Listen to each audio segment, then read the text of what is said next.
ಹರೇ ಕೃಷ್ಣ. ಭಗವದ್ಗೀತೆ ಅಧ್ಯಾಯ 6. ಶ್ಲೋಕದ ಅನುವಾದ ಹಾಗೂ ಶ್ಲೋಕದ ಭಾವಾರ್ಥ. ಶ್ಲೋಕ 46.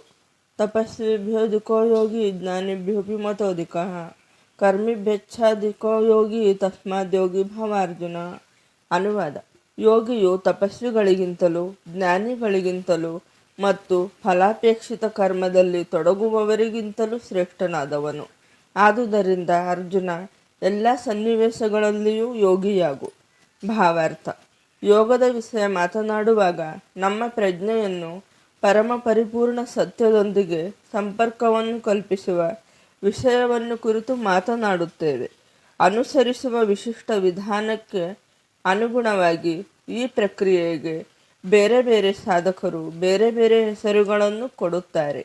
ಸಂಪರ್ಕ ಸಾಧಿಸುವ ಪ್ರಕ್ರಿಯೆಯು ಪ್ರಧಾನವಾಗಿ ಕಾಮ್ಯ ಕರ್ಮಾಚರಣೆಯಾಗಿದ್ದರೆ ಅದನ್ನು ಕರ್ಮಯೋಗವೆಂದು, ಅದು ಪ್ರಧಾನವಾಗಿ ಅನುಭವಗಮ್ಯವಾಗಿದ್ದರೆ ಜ್ಞಾನಯೋಗವೆಂದು, ಪ್ರಧಾನವಾಗಿ ಭಗವಂತನೊಡನೆ ಭಕ್ತಿಯ ಬಾಂಧವ್ಯವನ್ನು ಸಾಧಿಸುವುದಾದರೆ ಭಕ್ತಿಯೋಗವೆಂದು ಕರೆಯುತ್ತಾರೆ.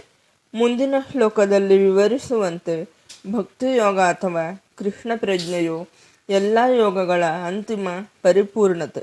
ಭಗವಂತನು ಇಲ್ಲಿ ಯೋಗದ ಉತ್ಕೃಷ್ಟತೆಯನ್ನು ದೃಢಪಡಿಸಿದ್ದಾನೆ, ಆದರೆ ಅದು ಭಕ್ತಿಯೋಗಕ್ಕಿಂತ ಉತ್ತಮ ಎಂದು ಹೇಳಿಲ್ಲ. ಭಕ್ತಿಯೋಗವು ಪೂರ್ಣ ಆಧ್ಯಾತ್ಮಿಕ ಜ್ಞಾನ, ಆದುದರಿಂದ ಯಾವುದೂ ಅದನ್ನು ಮೀರಿಸಲಾರದು. ಆತ್ಮಜ್ಞಾನವಿಲ್ಲದ ತಪಸ್ಸು ಅಪರಿಪೂರ್ಣ. ಪರಮಪ್ರಭುವಿಗೆ ಶರಣಾಗತವಾಗದ ಅನುಭವಗಮ್ಯ ಜ್ಞಾನವು ಅಪರಿಪೂರ್ಣ. ಕೃಷ್ಣ ಪ್ರಜ್ಞೆ ಇಲ್ಲದ ಕಾಮ್ಯಕರ್ಮ ಕಾಲಹರಣ. ಆದುದರಿಂದ ಇಲ್ಲಿ ಹೇಳಿರುವಂತೆ ಯೋಗಾಭ್ಯಾಸದ ಅತ್ಯಂತ ಪ್ರಶಂಸನೀಯ ರೂಪವು ಭಕ್ತಿಯೋಗವೇ.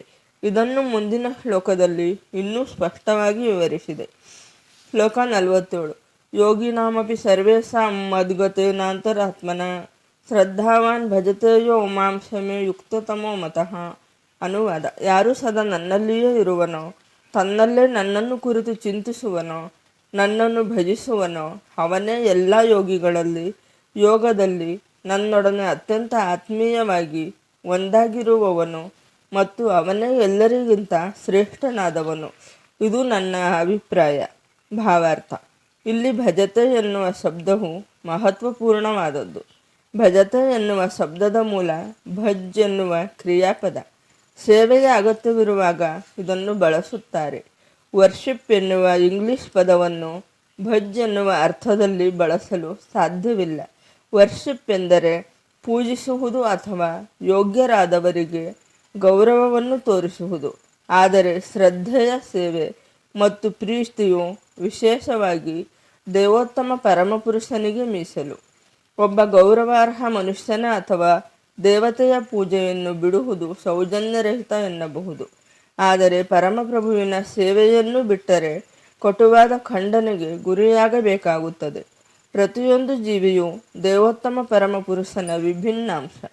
ತನ್ನ ಸ್ವರೂಪದ ಕಾರಣದಿಂದ ಪ್ರತಿಯೊಂದು ಜೀವಿಯು ಪರಮಪ್ರಭುವನ್ನು ಸೇವಿಸಬೇಕೆಂಬುದೇ ಉದ್ದೇಶ. ಹೀಗೆ ಮಾಡದೆ ಹೋದರೆ ಆತನು ಪತನ ಹೊಂದುತ್ತಾನೆ. ಭಾಗವತವು ಇದನ್ನು ಹೀಗೆ ದೃಢಪಡಿಸುತ್ತದೆ: ಯೇಷಾಂ ಪುರುಷಂ ಸಾಕ್ಷಾತ್ ಆತ್ಮಪ್ರಭವಂ ಈಶ್ವರಂ ನ ಭಜಂತ್ಯ ವಜಾನಂತಿ ಸ್ಥಾನಾತ್ ಭ್ರಷ್ಟಾಃ ಪತಂತ್ಯಥಾ.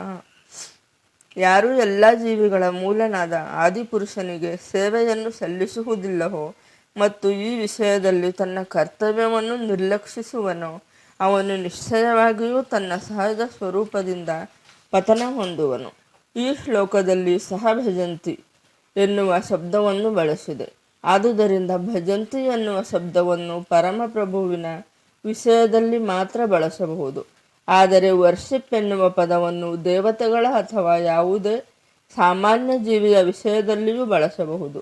ಶ್ರೀಮದ್ ಭಾಗವತದಿಂದ ತೆಗೆದುಕೊಂಡ ಶ್ಲೋಕದಲ್ಲಿ ಅವಜಾನಂತಿ ಎನ್ನುವ ಶಬ್ದವನ್ನು ಭಗವದ್ಗೀತೆಯಲ್ಲೂ ಬಳಸಿದೆ. ಅವಜಾನಂತಿ ಮಾ ಮೂಢಾಃ.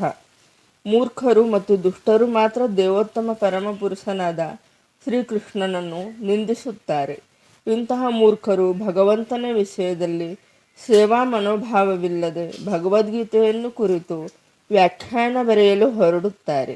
ಇದರ ಪರಿಣಾಮವಾಗಿ ಅವರಿಗೆ ಭಜಂತಿ ಎನ್ನುವ ಶಬ್ದಕ್ಕೂ ವರ್ಷಿಪ್ ಎನ್ನುವ ಶಬ್ದಕ್ಕೂ ಇರುವ ವ್ಯತ್ಯಾಸವು ಸರಿಯಾಗಿ ಅರ್ಥವಾಗುವುದಿಲ್ಲ. ಎಲ್ಲ ಬಗೆಯ ಯೋಗಾಭ್ಯಾಸಗಳ ಶಿಖರ ಭಕ್ತಿ ಯೋಗ. ಬೇರೆಲ್ಲ ಯೋಗಗಳು ಭಕ್ತಿ ಯೋಗದಲ್ಲಿ ಭಕ್ತಿಯ ಹಂತಕ್ಕೆ ತಲುಪಲು ಸಾಧನಗಳು ಮಾತ್ರ. ವಾಸ್ತವವಾಗಿ ಯೋಗ ಎಂದರೆ ಭಕ್ತಿ ಯೋಗ ಎಂದರ್ಥ. ಉಳಿದೆಲ್ಲ ಯೋಗಗಳು ಭಕ್ತಿ ಯೋಗದ ಗುರಿಯನ್ನು ಮುಟ್ಟುವ ಮಾರ್ಗಗಳು ಮಾತ್ರ. ಕರ್ಮಯೋಗದ ಪ್ರಾರಂಭದಿಂದ ಭಕ್ತಿ ಯೋಗದ ಅಂತ್ಯದವರೆಗೆ ಆತ್ಮ ಸಾಕ್ಷಾತ್ಕಾರಕ್ಕೆ ಇರುವ ಮಾರ್ಗ ದೀರ್ಘವಾದದ್ದು. ಫಲಾಪೇಕ್ಷೆ ಇಲ್ಲದ ಕರ್ಮವು ಅಥವಾ ಕರ್ಮಯೋಗವು ಈ ಮಾರ್ಗದ ಪ್ರಾರಂಭ. ಕರ್ಮಯೋಗದಲ್ಲಿ ಜ್ಞಾನವು ವೈರಾಗ್ಯವು ಹೆಚ್ಚಿದಾಗ ಆ ಹಂತವನ್ನು ಜ್ಞಾನಯೋಗ ಎಂದು ಕರೆಯುತ್ತಾರೆ. ಬೇರೆ ಬೇರೆ ದೈಹಿಕ ಪ್ರಕ್ರಿಯೆಗಳಿಂದ ಜ್ಞಾನಯೋಗದಲ್ಲಿ ಪರಮಾತ್ಮನ ಧ್ಯಾನವು ಹೆಚ್ಚಿ ಮನಸ್ಸು ಅವನಲ್ಲಿ ನೆಲೆಸಿದಾಗ ಅದಕ್ಕೆ ಅಷ್ಟಾಂಗ ಯೋಗ ಎಂದು ಹೆಸರು. ಅಷ್ಟಾಂಗ ಯೋಗವನ್ನು ದಾಟಿ ದೇವೋತ್ತಮ ಪರಮಪುರುಷನಾದ ಶ್ರೀಕೃಷ್ಣನ ಬಳಿಗೆ ಬಂದಾಗ ಇದಕ್ಕೆ ಭಕ್ತಿಯೋಗವೆಂದು ಹೆಸರು. ಇದೇ ಶಿಖರ. ವಾಸ್ತವವಾಗಿ ಭಕ್ತಿಯೋಗವೇ ಅಂತಿಮ ಗುರಿ. ಆದರೆ ಭಕ್ತಿಯೋಗವನ್ನು ಸೂಕ್ಷ್ಮವಾಗಿ ವಿಶ್ಲೇಷಿಸಲು ಇತರ ಯೋಗಗಳ ತಿಳುವಳಿಕೆ ಅಗತ್ಯ. ಮುನ್ನಡೆಯುತ್ತಿರುವ ಯೋಗಿಯು ನಿರಂತರ ಭಾಗ್ಯದ ನಿಜವಾದ ಹಾದಿಯಲ್ಲಿದ್ದಾನೆ. ಒಂದು ನಿರ್ದಿಷ್ಟ ಹಂತದಲ್ಲಿ ನಿಂತು ಮುಂದಕ್ಕೆ ಹೋಗದವನನ್ನು ಕರ್ಮಯೋಗಿ, ಜ್ಞಾನಯೋಗಿ ಅಥವಾ ಧ್ಯಾನಯೋಗಿ, ರಾಜಯೋಗಿ, ಹಠಯೋಗಿ ಮೊದಲಾದ ಒಂದು ನಿರ್ದಿಷ್ಟ ಹೆಸರಿನಿಂದ ಕರೆಯುತ್ತಾರೆ. ಭಕ್ತಿ ಯೋಗದವರೆಗೆ ಬರುವ ಅದೃಷ್ಟ ಮನುಷ್ಯನಿಗಿದ್ದರೆ ಅವನು ಎಲ್ಲ ಯೋಗಗಳನ್ನು ಮೀರಿದವನು ಎಂದು ತಿಳಿಯಬೇಕು. ನಾವು ಹಿಮಾಲಯ ಎಂದಾಗ ಜಗತ್ತಿನ ಅತಿ ಎತ್ತರದ ಪರ್ವತಗಳನ್ನು ಹೆಸರಿಸುತ್ತೇವೆ. ಅದರ ಅತ್ಯುನ್ನತ ಶಿಖರವಾದ ಮೌಂಟ್ ಎವರೆಸ್ಟ್ ಅತ್ಯುನ್ನತ ಬಿಂದು ಎಂದು ಪರಿಗಣಿಸುತ್ತೇವೆ. ಹಾಗೆಯೇ ಕೃಷ್ಣ ಪ್ರಜ್ಞೆಯು ಯೋಗದ ಅತ್ಯುನ್ನತ ಹಂತ. ವೈದಿಕ ಮಾರ್ಗದರ್ಶನಕ್ಕನುಗುಣವಾಗಿ ಯೋಗ ನೆಲೆಯನ್ನು ಪಡೆದುಕೊಳ್ಳಲು ಭಕ್ತಿಯೋಗದ ಮಾರ್ಗವಾಗಿ ಕೃಷ್ಣ ಪ್ರಜ್ಞೆಗೆ ಬರುವುದು ಒಂದು ದೊಡ್ಡ ಭಾಗ್ಯ. ಆದರ್ಶ ಯೋಗಿಯು ತನ್ನ ಮನಸ್ಸನ್ನು ಕೃಷ್ಣನಲ್ಲಿ ಕೇಂದ್ರೀಕರಿಸುತ್ತಾನೆ. ಕೃಷ್ಣನಿಗೆ ಶ್ಯಾಮಸುಂದರನೆಂದು ಹೆಸರು. ಆತನದು ಮೋಡದ ಬಣ್ಣದಂತಹ ಸುಂದರ ಮೈಬಣ್ಣ. ಅವನ ತಾವರೆಯಂತಹ ಮುಖವು ಸೂರ್ಯನಂತೆ ಪ್ರಕಾಶಿಸುತ್ತದೆ. ಅವನ ಉಡುಪು ಆಭರಣಗಳಿಂದ ಹೊಳೆಯುತ್ತದೆ. ಅವನ ದೇಹವು ಮಾಲೆಯನ್ನು ಧರಿಸಿದೆ. ಅವನ ಸುತ್ತ ಜಾಜ್ವಲ್ಯಮಾನವಾದ ಪ್ರಭೆ. ಅದಕ್ಕೆ ಬ್ರಹ್ಮಜ್ಯೋತಿ ಎಂದು ಹೆಸರು. ಆತನು ರಾಮ, ನರಸಿಂಹ, ವರಾಹ ಮತ್ತು ದೇವೋತ್ತಮ ಪರಮಪುರುಷನಾದ ಕೃಷ್ಣನಾಗಿ ಅವತಾರವೆತ್ತುತ್ತಾನೆ. ಯಶೋದೆಯ ಮಗನಾಗಿ ಮಾನವ ರೂಪದಲ್ಲಿ ಭೂಮಿಗಿಳಿದು ಬರುತ್ತಾನೆ. ಜನರು ಅವನನ್ನು ಕೃಷ್ಣ, ಗೋವಿಂದ ಮತ್ತು ವಾಸುದೇವ ಎಂದು ಕರೆಯುತ್ತಾರೆ. ಅವನು ಪರಿಪೂರ್ಣನಾದ ಮಗು, ಪತಿ, ಗೆಳೆಯ ಮತ್ತು ಪ್ರಭು. ಆತನು ಎಲ್ಲ ಐಶ್ವರ್ಯಗಳಿಂದ ಮತ್ತು ದಿವ್ಯ ಗುಣಗಳಿಂದ ತುಂಬಿದ್ದಾನೆ.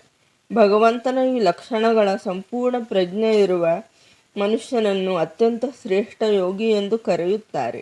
ಯೋಗದಲ್ಲಿ ಈ ಅತ್ಯುನ್ನತ ಪರಿಪೂರ್ಣತೆಯ ಹಂತವನ್ನು ಭಕ್ತಿಯೋಗದಿಂದ ಮಾತ್ರ ಸಾಧಿಸಬಹುದು. ಇದನ್ನು ಎಲ್ಲ ವೈದಿಕ ಸಾಹಿತ್ಯವು ದೃಢಪಡಿಸುತ್ತದೆ. ಯಸ್ಯ ದೇವೇ ಪರಾಭಕ್ತಿರು ಯಥಾ ದೇವೇ ತಥಾ ಗೌರವೋ ತಸ್ಸೈತೆ ಕಥಿತಾಹ್ಯರ್ಥ ಪ್ರಕಾಶಂತೆ ಮಹಾತ್ಮನಃ. ಭಗವಂತನಲ್ಲಿಯೂ ಗುರುವಿನಲ್ಲಿಯೂ ದೃಢ ವಿಶ್ವಾಸವಿರುವ ಮಹಾ ಆತ್ಮಗಳಿಗೆ ಮಾತ್ರ ವೈದಿಕ ಜ್ಞಾನದ ಸಕಲಾರ್ಥಗಳು ತಾವಾಗಿಯೇ ಪ್ರಕಟವಾಗುತ್ತವೆ. ಭಕ್ತಿರಸ್ಯ ಭಜನಂ ತದ್ ಇಹ ಮೂತ್ರೋಪಾದಿ ನೈರಾಶ್ಯ ನ ಮುಷ್ಟಿನ್ಮನಃ ಕಲ್ಪನಂ ಏತದ್ಯವ ನೈಷ್ಕರ್ಮ್ಯಂ. ಭಕ್ತಿ ಎಂದರೆ ಈ ಜನ್ಮದಲ್ಲಾಗಲಿ ಮುಂದಿನ ಜನ್ಮದಲ್ಲಾಗಲಿ ಐಹಿಕ ಲಾಭದ ಅಪೇಕ್ಷೆ ಇಲ್ಲದ ಭಗವಂತನ ಭಕ್ತಿಪೂರ್ವಕವಾದ ಸೇವೆ. ಇಂತಹ ಆಶೆಗಳನ್ನು ಬಿಟ್ಟು ಮನುಷ್ಯನು ಮನಸ್ಸನ್ನು ಪರಮಪ್ರಭುವಿನಲ್ಲಿ ಸಂಪೂರ್ಣವಾಗಿ ಮಗ್ನಗೊಳಿಸಬೇಕು. ಇದೇ ನೈಷ್ಕರ್ಮ್ಯದ ಉದ್ದೇಶ. ಯೋಗ ಪದ್ಧತಿಯ ಅತ್ಯುನ್ನತ ಪರಿಪೂರ್ಣ ಘಟ್ಟವಾದ ಭಕ್ತಿ ಅಥವಾ ಕೃಷ್ಣ ಪ್ರಜ್ಞೆಯ ಅನುಷ್ಠಾನಕ್ಕೆ ಇವು ಕೆಲವು ಸಾಧನಗಳು. ಇಲ್ಲಿಗೆ ಶ್ರೀಮದ್ ಭಗವದ್ಗೀತೆಯ ಧ್ಯಾನಯೋಗ ಎಂಬ 6ನೇ ಅಧ್ಯಾಯದ ಭಕ್ತಿ ವೇದಾಂತ ಭಾವಾರ್ಥವು ಮುಗಿಯಿತು. ಹರೇ ಕೃಷ್ಣ.